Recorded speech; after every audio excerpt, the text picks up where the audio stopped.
손선대 교수님 주장의 아즈텍 문명의 발해 유민과 그 전후 유민에 의해 건설됐던 주장에 대해서는 어떻게 생각하는지가 저는 발해 유민이라고 생각하지 않아요. 왜냐면은 그 사람들이 발해 유민이었다면 한자가 나와야 됩니다. 왜? 이미 한자가 상용화됐던 시대이기 때문에 그 발해가 멸망되고 발해의 그 유민들을 그 샤먼들이 데리고 사갔다면서요. 그 샤먼의 엘리트층인데 그랬으면은 아즈텍 문명에서는 한자가 나와야만 돼요. 근데 한자가 안 나오잖아요. 근데 언어상으로는 아메리칸 인디안 언어와 한국어 유사성이 많이 있어요. 그렇기 때문에 그거로 봤을 때 제가 봤을 때 그 남미에 갔던 사람들은 그 발해 유민보다는 아마 그 고조선이라든가 그 상고시대 사람일 가능성이 더 높아요. 그때는 우리가 아직 한자를 상용하지 않았으니까. 그렇게 저는 봅니다. 그리고 관련성이 있다고 보는 이유가 뭐냐? 그 일본 교토에 가면 천황 황제의 그 보물을 모아놓은 정창원이라는 게 있어요. 정창원. 그 정창원이라는 데 가면은 그 천황에게 바쳐지는 그 선물들이 쫙 있는데 거기 보면은 아르마딜로의 가죽이 있습니다. 근데 일본 애들이 아주 꼼꼼하게 체크를 해서 그 물건들에다가는 일종의 바코드 표지요. 그래서 거기 어느 나라에 누구에게 얼마에 샀다는 게 이렇게 다 이렇게 붙어 있어요. 영수증이. 근데 그 아르마딜로 가죽을 신라 상인한테 샀다라고 써 있어요. 신라 상인은 무슨 상인한테 샀다고 아주 세세히 써놨어요. 그게 옛날 때 MBC 다큐멘터리인가 거기에 나왔던 거예요. 그래서 그걸로 봤을 때 신라 사람이 그걸 사왔다는 소리인데 그 아르마딜로도 그 남미산인데 어떻게 신라 상인이 그걸 갖고 왔을까? 신라가 남미를 갔던 인카 사람이 한반도로 왔던 둘 중에 하나겠지. 아니면 중간에서 만났던지 간에. 어쨌든 그 가죽이 들어왔고 실물이 정창원에 있단 말이에요. 그리고 또 이제 그 신기한 거는 그 경주박물관에 가면 토우가 있어요. 토우. 진흙으로 만든 인형. 거기 보면 뭐 70~80%가 막 섹스에 관련된 건데 그 외에 20~30%가 그 막 악어가 나오고 그래요. 뭐 악어야 동남아시아에 가도 있다 치지만은 거기도 아르마딜로의 모양이 나와요. 개미핥기 이런 것들. 개미핥기는 또 그 오스트레일리아 거잖아요. 그러면 어떻게 신라에 토우에서 그러한 동물이 나올 수 있냐예요. 교류가 있었겠죠. 그렇다면은 우리가 그 고조선 시대나 혹은 삼국시대 때 한국 사람들이 그 무역을 하면서 글로 가서 정착한 사람이 있지 않을까예요. 그러다 보니까 그 언어가 남았고. 그 정도는 저도 생각해요. 이재수님, 박사님, 한국-몽골 연합이나 연방이 가능할까요? 이거를 하려고 했던 몽골 대통령이 있었죠. 전전 대통령. 있었어요. 그런 생각을 가지고 한몽연합에 대해서도 생각을 했던 사람이 있는데 한몽연합을 하려면요 우리나라의 역사 인식부터 바꿔야 됩니다. 강단사학과 제야사학자들 양쪽의 인식을 다 바꿔야 돼요. 첫째, 우리나라 강단사학자들은 우리나라 민족의 역사의 지평을 넓힐 것, 그 시야를 고구려 백제 신라 그 이전이었던 고조선, 그 다음에 우리 북방민족인 거란, 몽골, 여진도 우리 민족의 역사로 집어넣을 것. 왜? 거긴 이유가 있어요. 여기. 잠깐만. 왜? 내가 방송 중에 일어나기까지 하네. 어이구. 제가 보고 있는 건데 이게 아마 아직도 있을래나 모르겠는데 요거. 만주원류고라는 책이 있어요. 이것도 우리나라의 그 감사원 분이에요. 하도 열받아서 공무원이신데 이분이 번역을 해버린 거예요. 우리나라 사람들 역사인식 없다 해가지고. 예, 이분도 만나보고 했었는데, 이 만주원류고라는 책이 있습니다. 중국 25사에 포함돼요. 즉, 정사예요, 정사. 근데 왜 우리나라 학계에서는 이 정사라고 하는 게 한족이 쓴 역사책만 정사고, 북방민족이 쓴 금사, 요사 뭐 이런 것들을 왜 정사로 인정 안 하려는지 몰라. 중국 애들도 정사라고 인정하는데. 근데 이 이야기가 되게 중요한 이유가 있습니다. 왜냐? 지금의 중국, 정확히 하면 중공이죠. 중화인민공화국.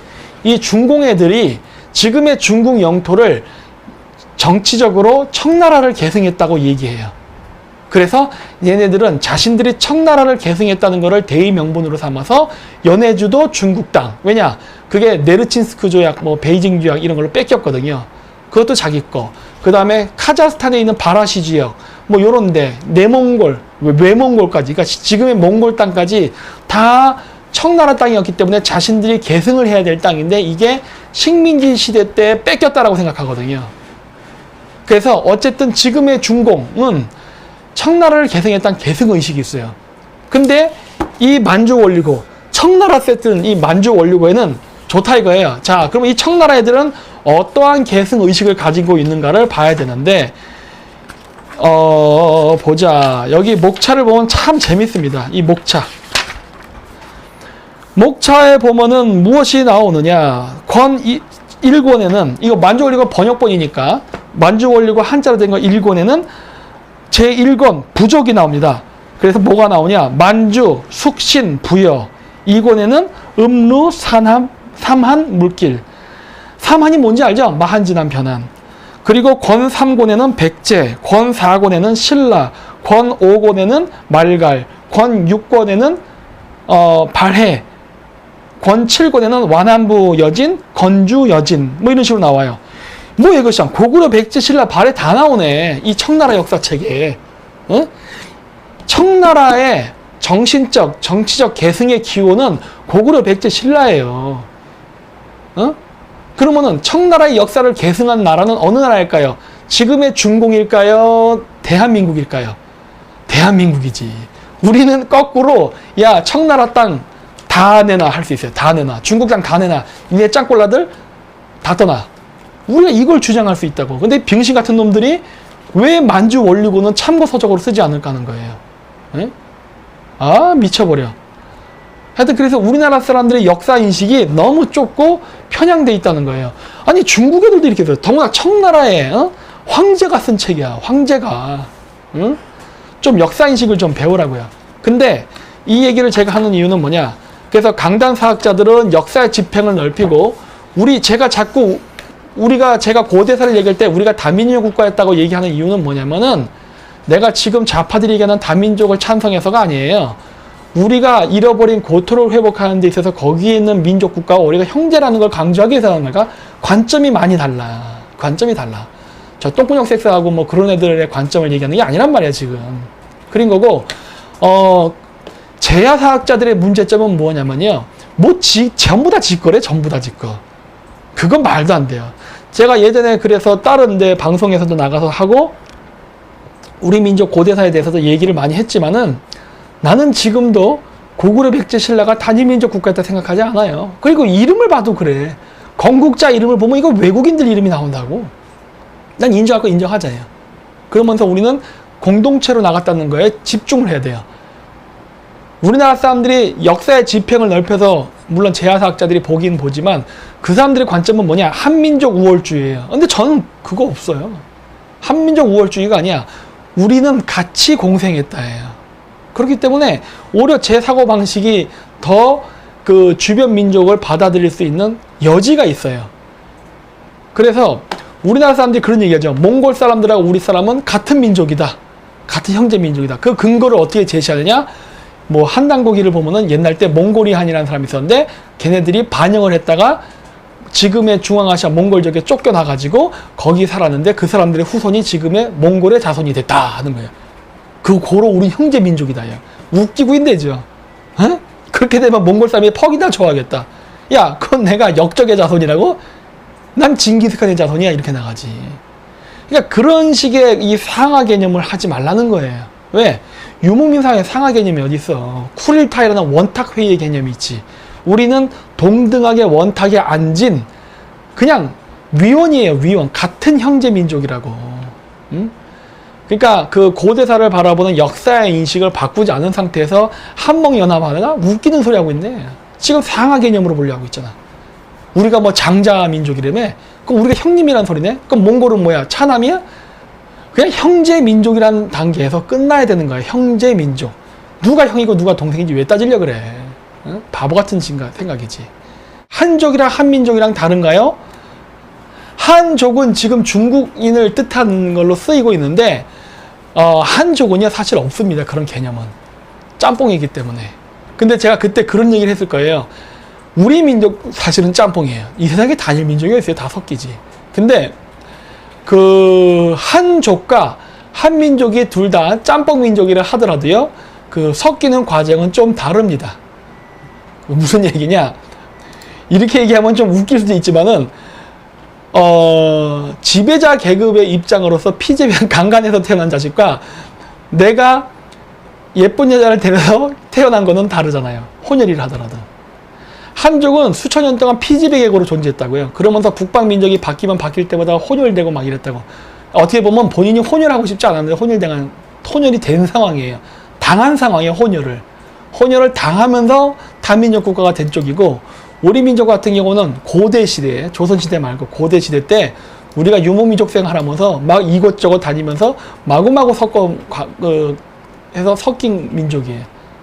그러니까 당했냐 했냐의 차이예요. 네. 현 시점에서 신라 가야 통일을 어떻게 보시나요?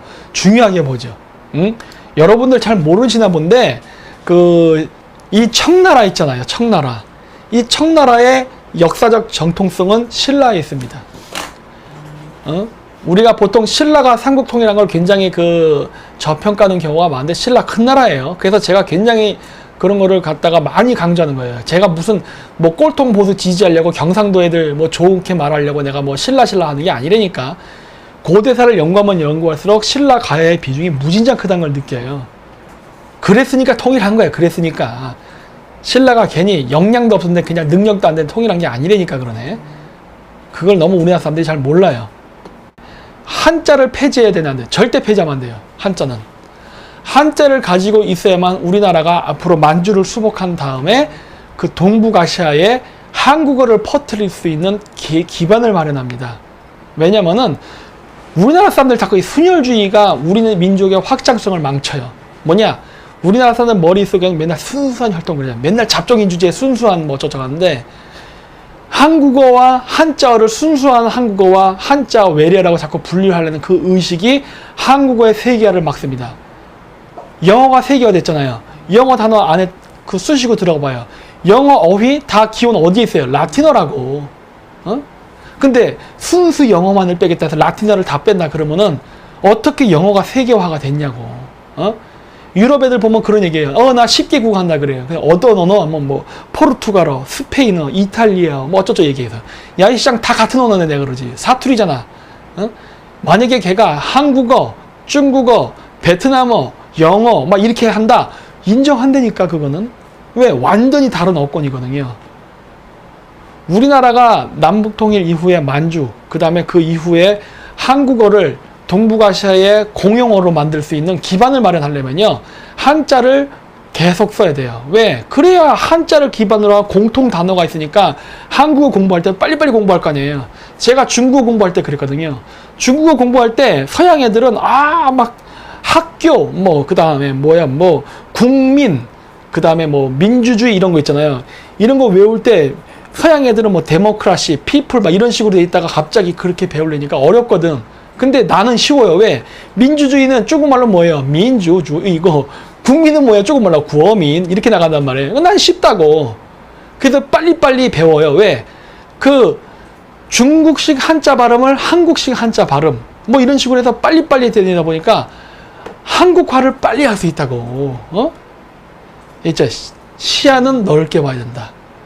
영어 속에 라틴어가 있었기 때문에 영어가 세계화가 빨리 된 것처럼 한국어 속에 한자 단어가 많음으로 인해서 그 동북아시아에서 유력한 언어로 자리를 잡을 수 있다면요, 당연히 써야지. 한자를 한국어화 시키면 되잖아요. 한국어화. 응? 중국놈만 중화사상 하냐고. 한국놈은 한화사상 하면 안 돼? 이런 편협한 순혈주의에 빠지지 말라는 거예요. 제가 항상 그래서 모든 걸 내 거화 시키란 말이에요. 그거를 할 정도의 배짱과 문화적 역량이 없으면 뒤져야지. 그 민족은 역사상에서 사라져야죠.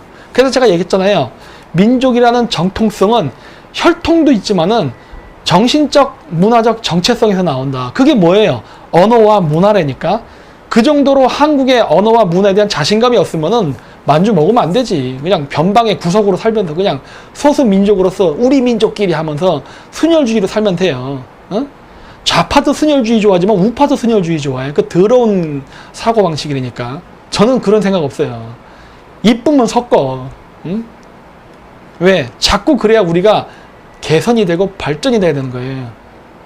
멕시코가 우리가 같은 맥족이라는데 신빙성이 있는 이야기인가요? 그 사람들이 맥족인지 전 몰라요. 하지만은 그 유전학적으로라든가 걔네들의 언어, 문화적으로 보면 굉장히 가깝습니다. 우리랑 놀라울 정도로 가까워요. 예. 나중에 기회가 되시면요, 그 홋카이도를 여행 가가지고 아이누족들이 사는 고탄이라는 마을을 가보세요. 아이누족들의 문화가 아메리칸 인디언이랑 쏙 빼닮았습니다. 그리고 그 위에, 만주 위에 야쿠티아 자치공화국이랬거든요. 야쿠티아도 가보세요. 야쿠티아 아이누 아메리칸 인디언이 똑같아요. 네. 그 다음에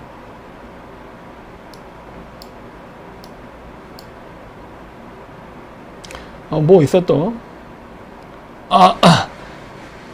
멕시코는 스페인 언어가 아니라 멕시코 원주민들은 원래 스페인어를 쓰지 않았어요. 그거는 식민지를 당하면서 그렇게 된 거예요. 네. 키르기스탄이 일본의 형제 민족이라고 방송했어요. 그러니까 시작 내가 얘기했잖아요.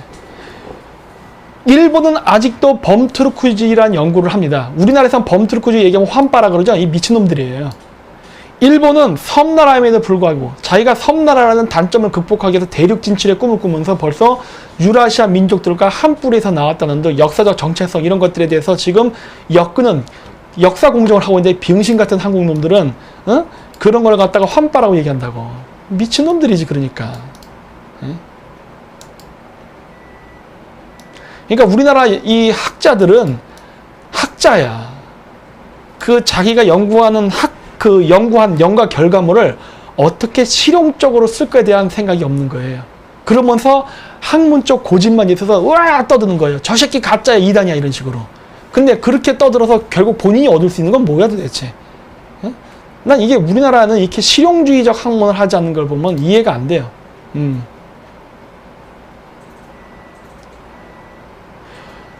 산인이 월지족의 행방? 월지족이 어디로 가겠냐? 카자흐스탄 이런 데 있잖아요. 지금 걔들이 월지족의 후손인데 월지 중국식 발음으로 유에지예요. 유에지가 뭐예요? 우즈베키스탄이란 말이에요. 거기에 있어요. 예. 우리나라 말이랑 인도 타밀이랑 존나 닮았는데 어떻게 생각하시면 존나 닮았다고 저도 생각해요. 예. 제가 썼던 요 뒤에 있는 요 책, 요 당군의 나라 카자흐스탄 요 책에도 제가 써놨어요. 우리나라는 혼혈인데 남방과 북방이 다 만났습니다. 그러니까 우리나라 그러니까 그 뭐랄까 석기 시대, 신석기와 청동기 시대의 그 유물인 고인돌 문화를 보면은 우리나라 한반도와 일본 관서지방 두 지역을 보면은 남방계 고인돌과 북방계 고인돌이 같이 나타나요. 그 얘기는 뭐냐면은 한반도와 일본 열도 서부 지역에는 남방계 이주민과 북방계 이주민이 동시에 와서 섞였다는 걸 알 수가 있어요. 그래서 남방계 고인돌과 북방계 고인돌이 혼지하는 양상을 띠고 있어요. 그래서 우리나라 현재 한국어에도 만약에 그러한 유물이 지금 유물이 발견된 거 아니에요. 유물이 발견됐기 때문에 그 유물에 그 계승했을 수도 있는 한반도의 한국인들이 과연 관련이 있느냐는 언어 속에서 나타날 수 있죠. 근데 우리나라 언어를 보면 뭐 어떠냐? 농사랑 관련된 언어는요, 타밀어랑 관계가 깊어요. 쌀, 가래, 뭐 호미 등등의 농사랑 관련된 용어는요, 타밀어랑 단어가 같습니다. 근데 북방계도 왔다 했잖아요. 그 유목문화와 관련이 있는 가축의 언어는요, 북방계 언어랑 닮아 있어요. 타밀어랑 관련이 없어요. 예를 들어 말, 돼지, 동우스, 그 다음 닭, 타우크 이런 식으로 얘기해갖고 다른 발음이 비슷비슷해요 다. 그래서 우리가 혼지했구나 하는 게 언어에서도 나타납니다. 그러면 여러분들은 어디 계열입니까? 남방 계열이에요? 북방 계열이에요? 저 같은 경우는 북방 계열인 것 같아요. 왜? 첫 번째 김해김씨니까. 두 번째 북방계가 지배계급이었어요. 그래서 어떤 사람들이 저의 연구한 거 갖고 시비 건 놈도 있어요. 저거 김 박사 우리나라는 남방 계열인데 그래요. 그건 내가 뭐라고 댓글 단지 아세요? 그래 맞아 너 남방계야. 우리 조상이 니네 남방계 점령하고 지배계급으로 살았고 너 그때 종놈이었어 이렇게 얘기해요 내가. 응? 북방계의 숫자는 적어요. 하지만 강력한 무기를 기반으로 한 군사력을 갖고 있었기 때문에 소수의 북방 계급이 남방의 그 다수의 피지배 계급을 지배했다니까. 그래 네가 피지배 계급에 잘났다 이거예요 나는. 혼혈이란 거는 그렇게 그렇게 부정해봐요. 소용없어. 뭐야 이거 송지은님? 아니 왜 이 송아지매가 갑자기 댓글을 달았네? 저는 근육이 많아서 북방계. 와, 에? 여기 송진 아지매 떴네. 송진 아지매. 그 다음에 JP 바따르 북방계 외모는 어떻게 생겼어요? 존나 예뻐요. 한마디로 얘기해줄게요. 존나 예뻐요. 아 그리고 또 참고 북방계 고인돌과 남방계 고인돌을 어떻게 구별할 수 있냐? 그 고인돌들 보면요 돌만 크게 올려놓은 거 있어요. 밑에 바닥이 얕고 쇼다리 고인돌 그 남방계예요. 근데 이게 탁 높이 세우고 산 거 있어요. 강화도 가면 있죠? 이거 높이 세우고 올린 거 그거 북방계예요. 롱다리 고인돌은 북방계예요. 북방계 사람들 롱다리예요. 남방계 쇼다리예요. 그래갖고 좌파들 중에 내 고대사 연구 갖고 막 북방계 아니라 우리나라 남방계라고 떠든 놈 그 새끼 분명히 쇼다리에 못생긴 놈일 거야. 응? 아유 씨 스스로를 그렇게 천하게 보려 하다니. 응? 뭐야 0080ARE님 나도 거기 점 있어 북방계? 거기에 점 있으면 김해김씨라니까. 김해김씨인가 보죠? 이송이님 북방계 눈 찢어짐?